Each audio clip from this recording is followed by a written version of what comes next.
반갑습니다. 자, 오늘은 이제 이 수업 실현과 관련해서 좀 마지막 파트가 될 것인데요. 이제 시험이 한 일주일 정도 남았을 겁니다. 그동안에 이제 선생님들이 굉장히 많은 연습을 했을 것이라는 또 전제하에 이제 마지막으로요. 학습 지도안하고 그다음에 이제 구상지를 어떻게 쥐고 수업을 할 것인가 하는 부분에 대해서 간단히 한번 말씀드리도록 하겠습니다. 작년 같은 경우에는 이제 서울을 중심으로 해서 기존하고는 조금 다르게 학습 지도안에 대한 점수가 실제로 조금 짜게 주어졌는데요. 그게 왜 그렇게 점수가 좀 낮아졌을까라고 생각을 해보면, 기존보다 이제 2차를 좀 더 강화한다는 의미도 있겠지만, 어쨌든 이 학습 지도안을 어떻게 쓸 것인가에 대해서 좀 더 이제 명확하게 기준을 알려줬다. 이렇게 한번 생각을 해 보실 수도 있습니다. 자, 그러면 한번 사진과 더불어서요. 간단하게 보도록 하겠습니다. 자, 이제 학습 지도안 작성을 먼저 보도록 하겠습니다. 학습 지도안을 이제 처음 작성을 해 보시거나 아니면 또 내가 한번 예전에 2차에 도전을 했다가 떨어지신 분들 중에서는요, 내가 학습 지도안에서 왜 점수가 감점이 되었는지 잘 모르겠다. 이제 이런 얘기들을 하시는데, 이제 그런 분들의 어떤 공통점은 뭐냐 하면 학습 지도안에 자기가 수업하고자 하는 모든 내용을 밀어 넣으려고 하는 그 경향성이 좀 많다는 겁니다. 그래서 어떻게 보면 이제 많이 채우려고 하는 그런 욕심이 좀 과한 부분이 있다는 겁니다. 그래서 학습 지도안은요, 절대로 많이 쓰려고 하면 되지 않습니다. 그래서 가능한 간단하게, 그래서 실제로 수업의 흐름을 보여줄 수 있는 그런 식으로 학습 지도안을 쓰셔야 되는데요. 실제로 작년에 서울에서 지도안 부분하고 수업에서도 실제로 감점이 없었던 두 분 선생님의 연습한 학습 지도안을 한번 가지고 와봤습니다. 자, 첫 번째 사진은 이런 형태인데요. 제가 이제 2차 수업 실현을 하면서 이제 이러이러한 지도안 작성을 요구를 했었고, 그 부분에 대해서 한 선생님의 경우는요, 이렇게 이제 지도안을 작성을 하신 거죠. 그래서 다른 선생님들하고 비교를 했을 때 굉장히 뭐라고 할까요? 이렇게 한 줄마다 내용이 빡빡한 느낌을 주지 않고 뭔가 이렇게 편안하죠, 보시기에. 그러면서 현재 이 국연부장 투쟁의 전개라고 하는 것에 대해서 나름대로 충분히 수업을 어떻게 진행을 하는지 보여주고 있다는 겁니다. 그러면서 가장 중요한 것이 수업의 흐름을 보여준다. 물론 수업의 흐름을 보여주기 위해서 정말 빽빽하게 채울 수도 있지만 그거는 조금 전에 말씀드린 것처럼 원하는 바가 아니라는 겁니다. 최소한 간결하게. 그러니까 이 최소한 최대한 어떤 용어를 쓰는 게 좋은지 모르겠는데요.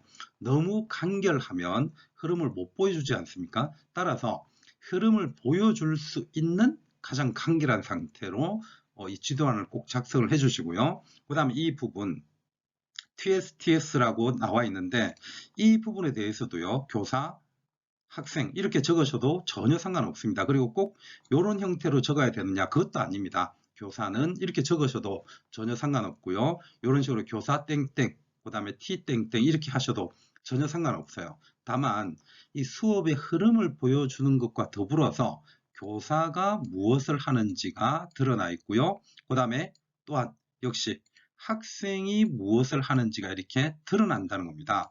이런 부분을 잘 기억을 해 두셔야 됩니다. 그래서 1시간이라고 하는 60분이라고 하는 시간이 짧다면 짧고 길다면 긴데요. 문제 파악해야 되죠. 그 다음에 주제가 무엇인지 파악을 해야 되고 그것을 정말 60분 내에 자기가 다 에너지를 다 갈아 넣어서 이렇게 서술을 하셔야 되는데요.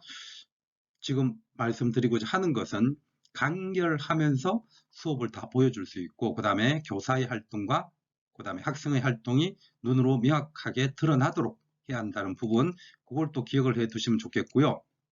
그 다음 흐름을 가지고서 지도안을 작성해야 된다는 것이 제일 첫 번째 원칙이고 그 흐름이라고 하는 것이 그 다음에 누구와 누구 교사와 학생의 활동 자체가 보이도록 해야 한다. 이렇게 두 가지를 말씀드렸는데요. 교사와 학생 이 둘의 활동이 보이도록 그렇게 TSTS 또는 하여튼 다른 방식으로 서술을 해 주시면 되는데요. 그 안에서 뭐가 절대로 빠지면 안 되겠습니까? 흐름을 보여주면서 요구하는 자료를 사용하고 있는지 없는지 그런 것이 또 드러나야 됩니다. 그래서 실제로 이 자료 1을 활용한다는 것은 내가 수업 중에 이것을 표현하는 것도 굉장히 중요하지만 학습 지도안을 채점할 때는 이거는 없으면 바로 없다는 것이 눈에 띄는 거죠. 수업에서는 내가 표현을 했는데 교사, 채점자들이 못 들을 수도 있는 일이 생기는 거고요. 그래서 어떻게 보면 제가 어떤 표현을 했었느냐 하면 수업을 할 때 이 자료를 활용하고 있음을 말로만 전달하지 말고 가능하면 자료 1 이렇게 간단하게 판서로 남겨두기를 원했었죠. 그래야만 명확하게 내가 사용했음을 알려주는 거니까. 자, 반대로 돌아왔을 때 이 지도안이라는 것은 내가 쓰지 않으면 더 이상 이 자료를 활용했음을 알리지 못하는 거기 때문에 감점 요소가 될 수밖에 없습니다. 따라서 주어진 문제에서 그 조건은 반드시 들어가면서 무엇을 보여줘야 한다? 흐름을 보여줘야 한다. 네, 그렇게 이제 한번 생각을 해 두시면 되겠습니다. 그리고요, 이분이 역시 굉장히 잘한 게 뭐냐면 수업에서 제가 강조했던 것이 목표와의 관련성이죠. 그래서 이 아래쪽에 보면 목표를 역시 달성했다. 뭐 꼭 이 표현은 아니어도 됩니다. 제가 수업을 할 때도 그렇게 표현을 했는데 목표를 달성했습니다. 라는 이 표현 자체가 중요한 것이 아니라 수업이 목표를 향해서 나아가고 있다는 그 사실, 그게 굉장히 중요한 건데요. 이렇게 이제 학습 지도안에 나타내 준다면 뭐 확실하게 원하는 바를 다 집어넣었다고 할 수 있겠죠. 그래서 가능하면 가장 최소한의 내용에서 흐름을 보여주고 교사와 학생의 활동이 보일 수 있게끔 이런 형식을 취해 주시고, 조건은 절대로 누락해서는 안 된다. 그렇게 이제 한번 봐두시면 되겠습니다. 다음 사례 하나만 더 보시죠. 자, 이건 역시 이제 학습 지도안에서는 감점이 없었던 선생님의 사례인데요. 자, 이 선생님도 역시 어떤 형태를 취하고 있습니까? TS 이런 형태를 취하고 있죠. 그래서 이제 T, 교사, 그 다음에 학생, 그리고 이제 주로 앞에 선생님도 마찬가지지만 뭐뭐 한다, 그 다음에 학생 그게 따라서 한다, 이런 식으로 진행이 되고 있고, 이 선생님도 자료에 대한 정확한 표현을 해주고 있죠. 물론 지금 이 선생님은 여기에서 이제 목표에 대한 언급을 써두진 않았지만 역시 수업이나 다른 파트에서는 그게 들어가 있습니다. 자, 어떻습니까? 학습 지도안은요, 내가 표현할 수 있는 가장 간결한 상태로 수업의 진행 사항을 보여주는 게 좋다. 그렇게 봐두시고요. 복잡하고 많으면 많을수록 오히려 학습 지도안에서는 감점 요소가 될 수 있다는 것을 잘 기억을 해 두시고요. 그리고 절대로 조건을 여기에서는 누락하시면 안 됩니다. 수업에서는 못 들을 수도 있고, 그리고 무엇보다 중요한 것이 수업을 완성하는 그 완성도라는 것으로 모든 것을 인정받고, 한두 개의 실수는 충분히 인정받을 수 있고 점수 감점이 안 되지만 학습 지도안에서는 그런 요소들이 바로 눈에 들어오고 채점 기준상 감점이 될 수 있다는 것을 떠올려 주시면서 이런 형태로 학습 지도안을 짜 주시고, 그 다음에 이제 이 학습 지도안을 기반으로 해서 구상을 해 주시면 됩니다. 그리고 이제 정말 처음 하시는 분들은 내가 이제 학습 지도안을 만들고 나서 다 제출을 하기 때문에 수업을 들어갈 때는 아무것도 없이 들어갑니까? 어떻게 됩니까? 이렇게 물어보기도 하는데요. 수업을 들어가기 전에, 그리고 내가 구상하는 시간 동안에 이 학습 지도안을 다시 줍니다. 그리고 수업할 때 역시 활용을 할 수도 있습니다. 그래서 내가 지도안을 들게 되고요. 그 다음에 학습 지도안이 없는 지역에서는 구상지만 들고 있겠죠. 근데 많은 분들이 얘기를 합니다. 실제로 수업을 들어갔을 때 지도안도 있고 구상지도 있는데 이것 중에서 어떤 걸 보아야 할지, 그래서 많다는 것이 오히려 부담스러울 수도 있는데 실제로 가능하면, 그렇죠, 가장 자기가 수업할 수 있는 핵심적인 것을 들고 수업을 해야 되겠죠. 그래서 실제로 수업하실 때는 지도안은 좀 불필요하게 생각을 하시고 이제 구상지에서 모든 것을 맡겨 놓고 수업을 하셔야 됩니다. 자, 구상지 간단하게 한번 보도록 하겠습니다. 자, 이제 제가 제목을 구상지 쥐는 방법이라고 했는데요. 자, 왜 이렇게 이제 제목을 달아놨느냐 하면 구상지는 학습 지도안처럼 채점이 되는 대상이 아닙니다. 그죠? 그리고 학습 지도안이 있는 지역이 있고 학습 지도안이 없는 지역이 있는데, 학습 지도안이 있든 없든 간에 이 구상지를 가지고 자기가 실제로 수업을 20분 내지 그 앞뒤로 해서 실제로 구상을 하셔야 되고, 이것에 대해서 가장 힘든 지역이 확실히 강원도입니다. 그죠? 왜냐하면 웬만한 지역에서는 구상 시간이 20분이 주어지는데 강원도 같은 경우에는 15분밖에 주어지지 않기 때문에 구상하기가 굉장히 힘듭니다. 그래서 작년하고 재작년 같은 경우에 채점했었던 분들의 얘기를 들어보면 우리한테 이 수업을 하라고 해도 난 못하겠다 라고 채점관이 얘기할 정도였었죠. 그래서 이 강원도 같은 경우에는 이 수업 실현 점수가 실제로 굉장히 낮을 수밖에 없습니다. 왜냐하면 무엇을 해야 하는지도 제대로 파악이 안 될 수도 있고요. 그 다음에 굉장히 이렇게 좀 당황스러운 상황 자체가 있기 때문에 자신의 실력을 100% 발휘하기는 굉장히 어렵죠. 수업 내용만 내가 수업을 한다면 좋겠는데 채점 기준을 써야 할 때도 있고 유의사항을 만들어야 할 때도 있고 그리고 도대체 이 수업 활동 무엇을 어떻게 해야 되는지도 연습을 쭉 했지만 하필 그게 내가 잘 모르는 것일 수도 있기 때문에 작년 2년 동안은 실제로 굉장히 강원도 지역이 힘들었었습니다. 그래서 실제로 여러 가지 케이스들을 보면은 수업에서 한 마이너스 8점 정도가 보통으로 이루어진 상황으로 파악이 되는데요. 자, 그런 것은 이제 실제로 선생님들이 수업을 하면서 극복하셔야 될 부분입니다.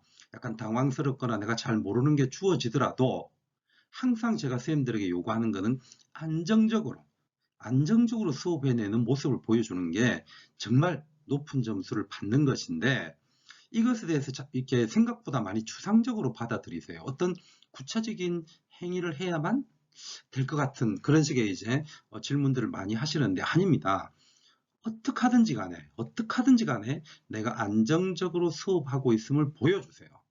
그러면 굉장히 높은 점수를 실제로 받습니다. 왜냐하면 어느 누구도 채점관들 앞에서 절대로 수업을 100% 발휘할 수 없다는 걸 다 인지를 하고 있고요. 그리고 가능하면 우리 후배 선생님들 높은 점수를 주려고 노력을 실제로 합니다. 그런 부분 때문에 실제로 높은 점수를 받는 쌤들은 이런 혼란스러운 상황은 동일한데 이 선생님은 정말 안정적으로 수업하구나 이러면 정말 높은 점수를 줘버리는 거죠. 그래서 정말 이 말을 잊으시면 안 됩니다. 안정적으로 수업하는 것 그것을 반드시 보여주시면 좋겠고요. 그 안정적인 모습을 보여주는 것에서는 내가 이 말과 제스처가 역시 결정적으로 안정성을 보여주죠. 목소리가 심하게 떨린다든가 그 다음에 긴장을 하게 되면은 가수도 목소리가 삑사리 나는 것처럼 내 목소리가 거의 밖으로 나오지 않는 상황이 실제로 최악의 경우는 나올 수도 있잖아요. 그러면 보고 듣는 채점관의 입장에서는 이 선생님이 안정적으로 수업을 한다고 보기는 힘들다는 거죠. 그럼 당연히 점수를 까야 되겠고 점수를 까기 위해서 채점 기준에서 일정 정도 눈에 띄는 것들을 까버리는 거죠. 자, 그러면 점수가 까이게 되는데요.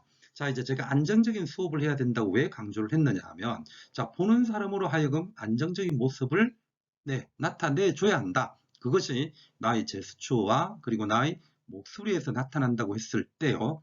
그 제스처 중에서 가장 좋은 거는 구상지를 들고 있지 않으면서 수업을 하는 거겠죠. 근데 사실 이거는 거의 불가능합니다. 15분 동안 내지는 20분 동안 파악한 이 수업 내용을 어떻게 내 머릿속에 모두 순간적으로 다 담아낼 수가 있죠. 그런 분들이 실제로 있기는 있습니다만 그렇다 하더라도 간혹 교탁으로 와서 구상지를 보게 되죠.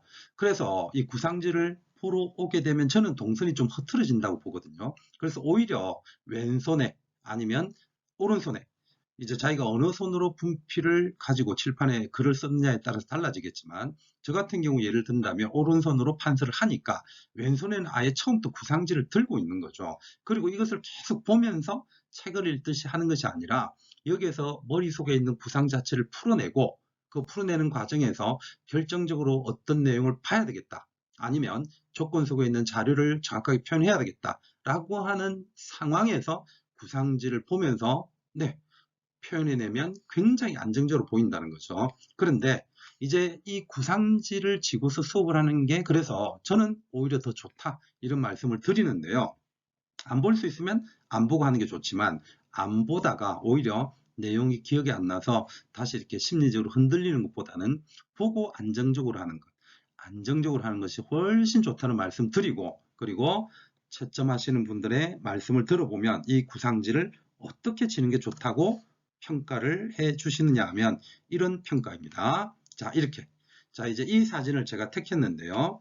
자기가 수업하고자 하는 내용을 잘 보세요. 자기가 수업하고자 하는 내용을 이쪽 면에다가 적어두고 또 요 뒷면에도 적어뒀겠죠. 그 다음에 이제 여기도 자기가 수업하고자 하는 게 있을 거고 요 뒤쪽에도 그게 있을 겁니다. 그러면 이 두 페이지를 내면으로 지금 보이게 하는 거잖아요. 실제로는 요게 한 페이지인데 반으로 접었고 여기도 한 페이지인데 반으로 접은 거니까, 그래서 이거를 B4 크기 정도의 종이잖아요. 자, 이거를 B4 그대로 들고 있으면 실제로 수업을 하면서 손에 들고 있는 종이가 계속 팔락거리게 됩니다. 자, 다시 한번 잘 생각해 보세요. 내가 수업을 하고 있고 전체적으로 굉장히 조용한 상황입니다. 그리고 채점관들은 수업을 보든 안 보든 귀는 열려 있단 말이에요. 그런데 교사가 긴장을 하고 겁을 먹어서 목소리는 기어 들어가는데 계속 이 종이를 보는 소리가 팔락팔락 난다고 생각해 보세요. 그러면 내가 지금 교사를 바라보고 있지 않는 상황에서 소리는 교사의 떨리는 목소리와 잘 들리지 않는 작은 목소리보다 계속 종이가 팔락거리는 소리만 들리게 된다는 거죠. 그러면 선생님들은 어떤 느낌을 받게 됩니까? 아, 이 선생님이 지금 수업 내용을 잘 모르고 있나? 이런 생각을 가질 수밖에 없다는 거죠. 그래서 이것이 미치는 영향이 부정적인 영향이 있다는 겁니다. 따라서 이 구상지는요, 채점관들이 저에게 얘기해주는 가장 중요한 팁은 이렇게 딱 반을 접어서 깔끔하게 들고 있는 것 자체가 깔끔하다는 느낌만 보여줄 뿐만 아니라 이것이 실제로 수험생에게 자신감이구나라는 그런 느낌들까지 만들어준다는 거예요. 그래서 단지 구상지를 이렇게 쥐고 있다는 것 자체가 아무것도 아닌 것이 아니라 몇 가지 느낌을 만들어 준다는 것인데요. 자, 그러면 그 어떤 느낌들을 주는지 한번 잠깐 보실까요? 자, 그 느낌을 주는 것이요. 첫째, 채점자들이 좋아하는 방식이다.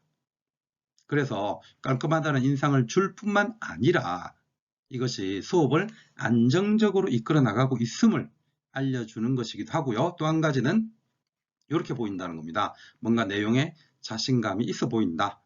역시 계속 제가 말씀드리는 것처럼 수업에서의 안정감을 형성시켜주는 그런 요소가 된다는 것. 그렇게 이제 한번 봐두시면 좋겠고요. 끝으로 이것이 스스로도 마찬가지입니다. 내가 요 양면으로 볼 수 있는 두 페이지 내지는 네 페이지, 거기에 모든 내용을 순간적으로 압축시켜 놓고 그것만을 쉽게 앞뒤로 본다면, 그렇죠? 스스로도 다른 여러 가지 격가지들은 날려버리고 수업을 집중해서 할 수 있는 힘도 준다는 겁니다.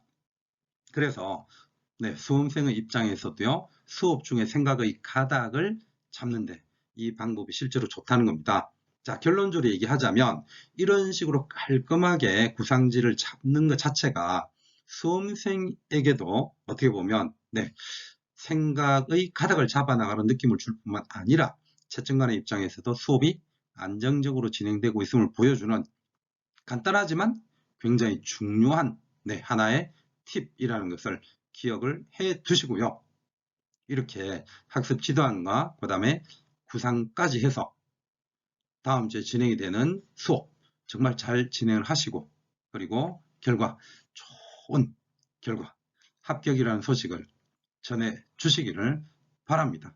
선생님들 정말 고생 많으셨고요. 우리 좋은 소식 전해주기를 저는 기다리고 또 기다리도록 하겠습니다.